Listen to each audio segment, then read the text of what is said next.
শীতকালে সকালে কিংবা দুপুরের খাবারে যদি বিভিন্ন ধরনের সবজি দিয়ে পাতলা খিচুড়ি আর সাথে গরুর মাংস থাকে তাহলে কিন্তু ব্যাপারটা বেশ জমে যায়, তাই না? আসসালামু আলাইকুম, কেমন আছেন সবাই? আশা করছি আজকের ভিডিও যে যেখান থেকে দেখছেন সবাই আল্লাহর রহমতে ভালোই আছেন।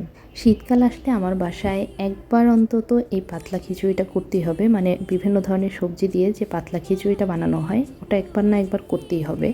তো আজকে আমি ভাবলাম যে এটার সাথে একটু গরুর মাংসও করি। আজকে আমি 6 থেকে 7 রকমের সবজি দিয়ে পাতলা খিচুড়িটা রান্না করব। এখানে প্রথমে আমি সবজিগুলোকে একটু ভেজে নিচ্ছি।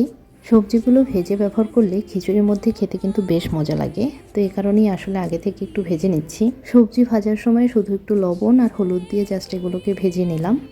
সবজিগুলো ভাজার সময় আমি একটু ঢাকনা দিয়ে দিলাম যাতে করে সবজিগুলো একটু নরম হয়ে আসে। তো সবজিগুলো ভেজে নিয়ে খিচুড়ি রান্নাতে চলে গেলাম। এখানে আমি 2 ধরনের চাল নিয়েছি, পোলাওর চাল আর ভাতের চাল, যেটা দুইটা চাল মিক্সড করে তারপরে আজকে আমি রান্নাটা করব। আর সাথে 2 ধরনের ডালও নিয়ে নিয়েছি, মসুর ডাল আর মুগ ডাল।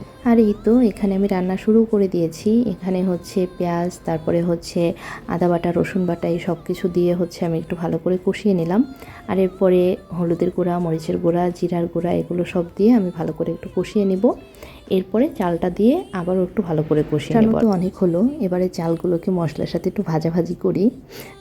যাই হোক, তো এখানে আমি একটু গরম মশলা দিয়ে দিচ্ছি। এখানে দারচিনি, তারপর এলাচ, এগুলো একটু দিয়ে দিলাম। আর এই তো এরপরে পরিমাণ মতো কি, এখানে যেহেতু পাতলা খিচুড়ি বানাবো, সো পরিমাণের থেকে অনেক বেশি পানি দিয়ে তারপরে এটাকে বসিয়ে দিয়েছি। আর এরপরে চালটা অনেকটা রান্না হয়ে যাওয়ার পরে আমি এখানে সবজিগুলো দিয়ে দিয়েছি, যেহেতু সবজিগুলো আগে থেকেই মোটামুটি একটু সিদ্ধ করা ছিল।